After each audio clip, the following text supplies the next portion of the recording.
Hello friends, स्वागत है आपका हमारे YouTube channel Champaran coaching centre में। आज हम लोग जो है व्याकरण स्टार्ट करने वाले हैं।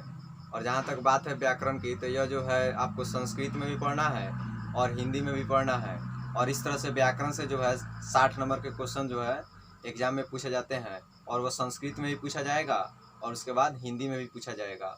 और व्याकरण जो है आप किसी भी क्लास में हो पढ़ सकते हैं, क्योंकि जहाँ भी हिंदी सब्जेक्ट या संस्कृत सब्जेक्ट आपका रहेगा वहाँ आपको व्याकरण पढ़ना जो है अनिवार्य है। और वहाँ जो है 60% व्याकरण से क्वेश्चन पूछे जाएंगे। तो आज जो हम लोग जो है इस वीडियो में व्याकरण पढ़ने वाले हैं। तो चलिए वीडियो को स्टार्ट करते हैं और समझते हैं कि आखिर व्याकरण क्या है और इसमें हमको क्या क्या चीज़ पढ़ना है और इससे कैसे जो है क्वेश्चन पूछे जाएंगे। चलिए वीडियो को स्टार्ट करते हैं। जैसा कि लिखा गया है व्याकरण, और व्याकरण को इंग्लिश में कहा जाता है ग्रामर। जैसा कि इंग्लिश पढ़ने के लिए आपको ग्रामर चाहिए, उसी तरह से हिंदी चाहे संस्कृत आपको पढ़ने के लिए जो है व्याकरण आपका बहुत अच्छा से होना चाहिए। क्योंकि जब तक आपको व्याकरण का नॉलेज नहीं होगा, व्याकरण का ज्ञान नहीं होगा, तब तक आप जो है ना ही हिंदी शुद्ध पढ़ सकते हैं और ना ही जो है संस्कृत का ज्ञान अच्छा से ले सकते हैं। तो चलिए व्याकरण का स्टार्ट करते हैं। जैसा कि लिखा गया है व्याकरण, और इंग्लिश में इसको कहा जाता है ग्रामर।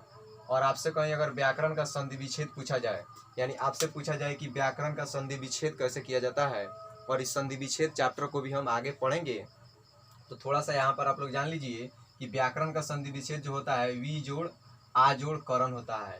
यानी व्याकरण जो शब्द है इसको तोड़ने के लिए आपको तोड़ना होगा वी प्लस आ प्लस करण, तब जाकर होगा आपका व्याकरण। व्याकरण जो है आप अगर आपसे पूछा जाए व्याकरण किसे कहते हैं, चाहे व्याकरण क्या है, तो आपको यहाँ पर जो है एक परिभाषा लिखा गया है। व्याकरण वह शब्द शास्त्र है जिसका अध्ययन करने से व्यक्ति को शुद्ध शुद्ध लिखना, पढ़ना एवं बोलना आता है, तो उसे व्याकरण कहते हैं। यानी व्याकरण जो है एक शब्द शास्त्र है। शब्द शास्त्र कहने का मतलब जो है शब्द का शास्त्र है। इसमें शब्द के बारे में जो है हमको जानकारी मिलता है। और इस तरह से जब आपको शब्द का ज्ञान हो जाएगा तो आप जो है व्याकरण में अच्छे जानकार बन जाइएगा। और व्याकरण जो है एक शब्द शास्त्र है, और इसके अध्ययन किए बिना ना ही आप शुद्ध शुद्ध कोई शब्द को लिख सकते हैं, और ना ही शुद्ध किसी शब्द को पढ़ सकते हैं, और ना ही शुद्ध किसी शब्द को बोल सकते हैं। तो व्याकरण जो है हमें बोलना सिखाता है, लिखना सिखाता है और पढ़ना सिखाता है। तो इस तरह से जो है व्याकरण पढ़ना बहुत ही ज़्यादा आवश्यक है। तो चलिए व्याकरण का परिभाषा हम लोग पढ़ लिए। व्याकरण वह शब्द शास्त्र है जिसका अध्ययन करने से व्यक्ति को शुद्ध शुद्ध पढ़ना, लिखना एवं बोलना आता है, तो उससे व्याकरण कहते हैं। अब व्याकरण के जो है प्रकार, यानी व्याकरण के भेद, भेद को ही जो है प्रकार कहा जाता है।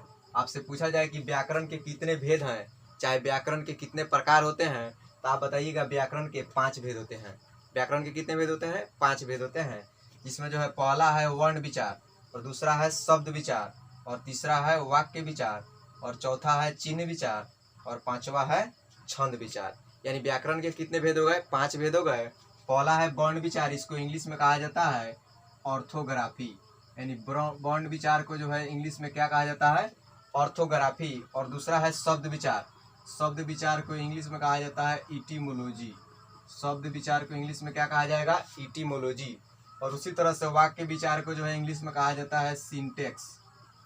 वाक्य विचार को इंग्लिश में क्या कहा जाता है? सिंटेक्स। और चिन्ह विचार को इंग्लिश में कहा जाता है पंक्चुएशन। चिन्ह विचार को इंग्लिश में क्या कहा जाता है? पंक्चुएशन। चिन्ह विचार का इंग्लिश हो जाएगा पंक्चुएशन। और उसी तरह छंद विचार का इंग्लिश हो जाएगा प्रोसोडी। छंद विचार को इंग्लिश में क्या कहेंगे? प्रोसोडी। तो हम लोग जो है व्याकरण के 5 को भेद जान गए। यानी व्याकरण के जो है 5 भेद होते हैं, वर्ण विचार, शब्द विचार, वाक्य विचार, चिन्ह विचार और छंद विचार। और आपसे कहीं इंग्लिश पूछा जाए कि वर्ण विचार के इंग्लिश क्या होते हैं, तो ऑर्थोग्राफी, और शब्द विचार का इटिमोलॉजी, और वाक्य विचार का सिंटेक्स, और चिन्ह विचार के पंक्चुएशन, और छंद विचार के प्रोसोडी। तो इस तरह से व्याकरण के कितने भेद हो गए? 5 भेद हो गए। और अगर हम लोग ये 5 भेद को पढ़ लिए और 5 भेद को जो है पूरा डिटेल से पढ़ लिए, तो हमारा व्याकरण जो है खत्म हो जाएगा। और यह 5 भेद जो है हम लोग बारी बारी से पढ़ेंगे, यानी चैप्टर वाइज चैप्टर जो है हम पूरे व्याकरण को पढ़ेंगे। तो वीडियो के साथ जो है बने रहिएगा। चलिए आगे देखते हैं। जैसा कि इसमें जो है व्याकरण का पहला भेद हमारा है वर्ण विचार, तो हम इसको स्टार्ट करते हैं। जो वर्ण विचार क्या है और इसमें जो हमको क्या क्या चीज़ पढ़ना है।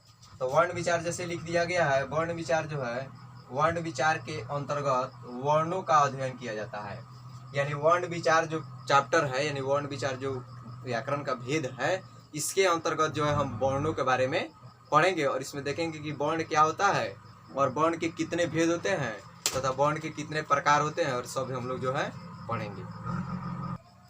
चलिए पढ़ते हैं अगला। आज वर्ण क्या है, यानी वर्ण का दूसरा नाम है अक्षर, यानी इसी को इंग्लिश में कहा जाता है लेटर्स। यानी आपसे अगर पूछा जाए वर्ण या अक्षर किसे कहते हैं, यानी वर्ण क्या है, तो इसका आंसर बोलिएगा आप, वह मूल ध्वनि जिसका खंड या टुकड़ा नहीं किया जा सके तो उसे वर्ण कहते हैं। यानी वर्ण जो है एक ध्वनि है, एक आवाज है, और वैसी ध्वनि जिसका जो है खंड या टुकड़ा नहीं किया जाए, मतलब जिसको जो है तोड़ा नहीं जाए, यानी सबसे जो है छोटा वस्तु, यानी सबसे छोटा वर्ण होता है। यानी वर्ण को हम लोग जो है कभी तोड़ नहीं सकते हैं, वर्ण बहुत ही छोटा होता है। तो वही बात है कि वह मूल ध्वनि, यानी ध्वनि का वह भाग जिसका खंड या टुकड़ा नहीं किया जा सके तो उसे वर्ण कहेंगे। यानी जिसका हम खंड या टुकड़ा नहीं करेंगे उसको वर्ण कहेंगे, सीधा बात याद रखिएगा। जैसे एग्जाम्पल में जो है क ख च अ ब, इस तरह से जो है सारे वर्ण है, क ख से लेकर के अ का कहार अ तक ये सभी वर्ण है। आपसे पूछा जाए कि वर्ण कौन कौन होता है, यानी कुल वर्ण कौन कौन है, तो आप याद रखिएगा क ख से लेकर के अ तक जितने भी वर्ण हैं सभी जो है वर्ण कहलाते हैं और सभी वर्ण के अंतर्गत आते हैं। चलिए अगला कह रहा है वर्ण के भेद। यानी वर्ण हम लोग जान गए, जो वर्ण जो है वह मूल ध्वनि है जिसका खंड या टुकड़ा नहीं किया जाएगा। और वर्ण के भेद जो है, वर्ण के भेद कितने होते हैं, तो वर्ण के भेद 2 होते हैं। यानी वर्ण का भेद आपसे पूछा जाए वर्ण कितने प्रकार के होते हैं, चाहे वर्ण के कितने भेद होते हैं, तो आप लोग बताइएगा। वर्ण के 2 भेद होते हैं, एक का नाम है स्वर वर्ण और दूसरा है व्यंजन वर्ण। और स्वर वर्ण जो है इसको इंग्लिश में कहा जाता है वोवेल्स, और व्यंजन वर्ण को इंग्लिश में कहा जाता है कॉन्सोनेंट। यानी वर्ण हमारे वर्ण के 2 भेद हो गए, एक स्वर वर्ण और दूसरा व्यंजन वर्ण। स्वर वर्ण को इंग्लिश में कहेंगे वोवेल और व्यंजन वर्ण को कॉन्सोनेंट। अब चलिए हम लोग पढ़ते हैं जो स्वर वर्ण क्या होता है। जैसा कि यहाँ लिख दिया गया है स्वर वर्ण। तो स्वर वर्ण आपसे पूछा जाए किसे कहते हैं, स्वर वर्ण का परिभाषा पूछा जाए तो बताइएगा। स्वर वर्ण वैसा वर्ण जिसके उच्चारण में किसी दूसरे वर्ण की सहायता नहीं ली जाती है तो उसे स्वर वर्ण कहते हैं। यानी स्वर वर्ण का परिभाषा हो जाएगा वैसा वर्ण जिसके उच्चारण में किसी दूसरे वर्ण की सहायता नहीं ली जाती हो, यानी वैसे वर्ण जो स्वतः उच्चरित हो, माने उसके उच्चारण में कोई दूसरा वर्ण शामिल नहीं हो, उस वर्ण को बोलने के बाद उसमें कोई दूसरा वर्ण नहीं आना चाहिए। जैसे अ बोलते हैं हम लोग अ, तो अ को कितना बार बोलिएगा तो इसमें केवल अ ही आएगा। आ बोलिएगा तो केवल इसमें आएगा, ह्रस्व बोलिएगा तो ह्रस्व ही आएगा। तो इस तरह से जो है स्वर वर्ण वैसे वर्ण को कहेंगे जिसके उच्चारण में, यानी जिसका प्रोनाउंसिएशन करने पर कोई दूसरा वर्ण उसमें नहीं आए तो उसे ही स्वर वर्ण कहते हैं। जैसे कि यहाँ पर लिख दिया गया है स्वर वर्ण कौन कौन होते हैं एग्जाम्पल में। तो स्वर वर्ण होगा अ आ, इसको पढ़ेंगे ह्रस्व ई, इसको पढ़ेंगे दीर्घ ई, इसको पढ़ेंगे ह्रस्व उ, इसको दीर्घ उ, इसको पढ़ेंगे री, ए ऐ ओ औ, और यहाँ है दीर्घ री और यह है लिरी। तो यहाँ पर जो है आपको एक चीज समझना है कि यहाँ पर 2 री हम लिखे हैं, एक तरह से यह री हो गया है और एक तरह से यह री। तो यह जो री है इसको कहा जाता है छोटा री, यानी इसको कहा जाता है ह्रस्व री। ह्रस्व का मतलब होता है छोटा, और इस री को कहा जाता है दीर्घ री, यानी दीर्घ का मतलब क्या होता है बड़ा, तो इसको कहेंगे दीर्घ री और इसको कहेंगे ह्रस्व री। आखिर हम पहचानेंगे कैसे कि कौन ह्रस्व री है और कौन दीर्घ री है, तो इसके लिए यहाँ पर समझ सकते हैं। ह्रस्व री जब बनाएंगे तो यहाँ से 2 लकीरें से खींचना है और इसको जो है 2 बार ऐसे घुमा दीजिएगा इस साइड। कितने बार? 2 बार ऐसे घुमाइएगा तो यह हमारा कहलाएगा ह्रस्व री यानी छोटा री। और इसी को जो है अगर ऐसे बनाइएगा, इसे खींच करके इसको अगर 3 बार घुमा दीजिएगा नीचे, इसको कितना बार घुमाना है? 3 बार, तो यह कहलाएगा दीर्घ री। यानी 3 बार घुमा दीजिएगा इस साइड वाला तो हो जाएगा दीर्घ री, और 2 बार घुमाइएगा तो हो जाएगा ह्रस्व री। ह्रस्व री कहने का मतलब छोटा री और दीर्घ री कहने का मतलब बड़ा री, और इसको कहा जाता है लिरी। चलिए आगे देखते हैं। कह रहा है हिंदी व्याकरण में स्वर वर्ण 11 होते हैं। यानी आपसे पूछा जाए हिंदी व्याकरण में जो है स्वर वर्ण कितने होते हैं, तो हिंदी व्याकरण में स्वर वर्ण 11 ही होते हैं। उसमें जो है दीर्घ री और लिरी यह दोनों नहीं होते हैं। यानी हिंदी व्याकरण में जो है दीर्घ री और लिरी को छोड़ देंगे तो बाकी जो है हमारा अ आ ह्रस्व ई दीर्घ ई ह्रस्व उ दीर्घ उ री ए ऐ ओ और औ, यानी री दीर्घ री और लिरी जो 2 को हम छोड़ देंगे तो हमारा हिंदी का स्वर हो जाएगा, और 2 और मिला देंगे दीर्घ री और लिरी को, दीर्घ री और लिरी, तब हमारा जो है संस्कृत का स्वर हो जाएगा। तो संस्कृत में व्याकरण में जो है स्वर वर्ण की संख्या 13 होती है। यानी संस्कृत व्याकरण में स्वर कितने होते हैं? 13 होते हैं और हिंदी व्याकरण में स्वर वर्ण कितने होते हैं 11।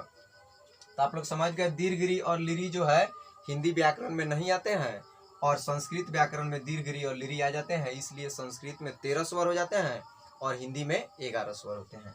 चलिए आगे देखिए, कह रहा है मात्रा की दृष्टि से अंग और अ को भी स्वर वर्ण माना जाता है।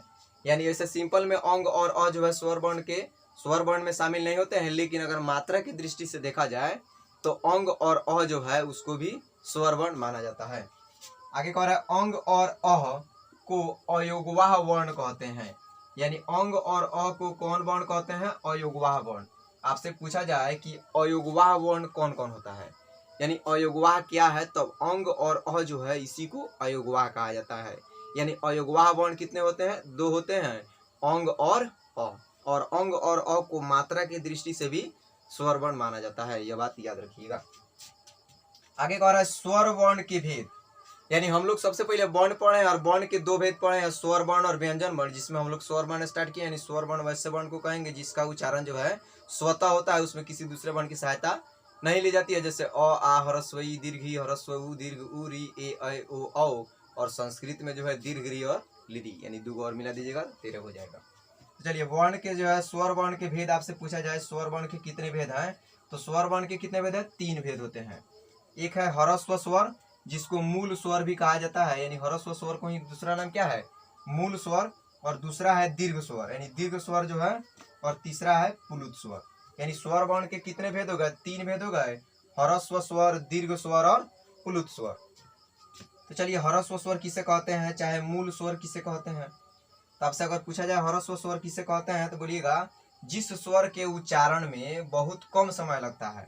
जिस स्वर के उच्चारण में बहुत कम समय लगता है तो उसे ह्रस्व स्वर कहते हैं। यानी जिसके उच्चारण में बहुत कम समय लगेगा उसे ह्रस्व स्वर कहते हैं। जैसे अ ह्रस्व ई ह्रस्व उ ह्रस्वरी, अ ह्रस्व ई ह्रस्व उ ह्रस्वरी। यानी जो है या छोटा री है या छोटा ह्रस्व उ है और छोटा ई है, तो ह्रस्व स्वर उसे कहते हैं जिसके उच्चारण में बहुत कम समय लगता है। जैसे अगर मान लीजिए अ आ को लीजिएगा तो अ आ, तो अ जो है इसको पढ़ने में कम समय लग रहा है, आ को पढ़ने में ज्यादा समय लग रहा है, तो इसलिए अ जो है हमारा ह्रस्व स्वर हो जाएगा, क्योंकि ह्रस्व स्वर वह होता है जिसके उच्चारण में बहुत कम समय लगता है। तो इस तरह से जो है ह्रस्व स्वर कितने हो गए? 4 होते हैं। और 4 कौन कौन होते हैं? तो अ ह्रस्व ई ह्रस्व उ और ह्रस्वरी। और उसके बाद देखिए कह रहा है ह्रस्व स्वर को एक मात्रिक स्वर भी कहते हैं। यानी ह्रस्व स्वर जो है उसको एक मात्रिक स्वर भी कहा जाता है। यानी ह्रस्व स्वर को जो है एक मात्रिक स्वर भी कहा जाता है। एक मात्रिक कहने का मतलब जो है इसमें एक मात्रा होता है, जैसे अ, इसमें 2 मात्रा का कोई बात नहीं है, एक एक मात्रा है अ। तो इस तरह से एक मात्रिक स्वर जो है ह्रस्व स्वर को कहेंगे। चलिए आगे देख रहा है, कह रहा है दीर्घ स्वर। दीर्घ स्वर किसे कहते हैं? आपसे पूछा जाए कि दीर्घ स्वर क्या है, तो जिस स्वर के उच्चारण में 2 गुना समय लगता है तो उसे दीर्घ स्वर कहते हैं। यानी ह्रस्व के अपेक्षा जिस स्वर के उच्चारण में 2 गुना समय लगेगा तो उसे दीर्घ स्वर कहेंगे। जैसे मान लीजिए अ है आ है, तो अ को पढ़ने में आधा समय लग रहा है, यानी 1 मात्रा का समय लग रहा है अ, लेकिन आ को पढ़िएगा तो इसमें 2 मात्रा का समय लग रहा है, इसीलिए आ जो है दीर्घ स्वर हो जाएगा और अ जो है ह्रस्व स्वर हो जाएगा। तो दीर्घ स्वर में कौन कौन आएगा? तो आ हो जाएगा दीर्घ ई, दीर्घ उ, ए ऐ ओ और औ। तो इस तरह से दीर्घ स्वर जो होते हैं 7 होते हैं, जिसकी संख्या यहाँ पर लिख दिया गया है। तो आपसे पूछा जाए ह्रस्व स्वर कितने होते हैं, तो 4 होते हैं, और दीर्घ स्वर कितने होते हैं, तो 7 होते हैं। अगला है, और उसके बाद कहा जाएगा कि दीर्घ स्वर को जो है इसका भी दूसरा नाम है, इसको कहा जाता है द्विमात्रिक स्वर। द्विमात्रिक स्वर, यानी दीर्घ स्वर को क्या कहा जाता है? द्विमात्रिक स्वर, यानी 2 मात्रा का समय लगता है इसीलिए इसको द्विमात्रिक कहेंगे। ह्रस्व स्वर में 1 मात्रा का समय लगता है इसीलिए इसे एक मात्रिक स्वर कहेंगे। उसके बाद है पुलुत स्वर। पुलुत स्वर जो है इसको कहते हैं जिस स्वर के उच्चारण में 3 गुना समय लगता है तो उसे पुलुत स्वर कहते हैं। यानी जिस स्वर के उच्चारण में 3 गुना समय लगे, यानी 3 गुना समय लगे, ह्रस्व के अपेक्षा 3 गुना समय लगे, तो उसको कहेंगे दीर्घ पुलुत स्वर। और पुलुत स्वर जो होता है इसकी कोई संख्या नहीं है यहाँ पर पुलुत स्वर का संख्या आपसे नहीं पूछा जाएगा। और पुलुत स्वर का प्रयोग जो है अधिकतर आपको वेद मंत्रों के उच्चारण में किया जाता है। यानी पुलुत स्वर कहाँ आपको मिलेगा? तो मंत्रों के उच्चारण में, जैसे पढ़ते हैं ओम नमः शिवाय, इस तरह से वेद का जो मंत्र होता है उसको पढ़ने में जो है प्लुत स्वर का प्रयोग किया जाता है। जिससे कोई बच्चा जो है अगर छोटा है तो वह जो है बोलता है माँ, यानी ये माँ शब्द को जो है कुछ देर तक बोलते रह जाता है, तो वही हमारा प्लुत साउंड है। यानी एक एक साउंड को जो है कुछ देर तक बोलना ही क्या कहलाता है, प्लुत स्वर कहलाता है। जैसे बछड़ा बोलता है माँ, इस तरह से जो है बकरी बोलती है मैं, तो इस तरह से जो है एक एक साउंड को कुछ देर तक बोलते हैं, तो वही हमारा जो है प्लुत स्वर है। और इसमें हम लोग पढ़ लिए व्याकरण किसे कहते हैं, व्याकरण के कितने भेद होते हैं। उसके बाद हम लोग पढ़े वर्ण किसे कहते हैं और वर्ण के कितने भेद होते हैं। तो वर्ण का जो हम लोग पहला भेद पढ़ लिए स्वर वर्ण, और उसके बाद हम लोग स्वर वर्ण का भी भेद पढ़ लिए 3 गो, ह्रस्व स्वर, दीर्घ स्वर, प्लुत स्वर।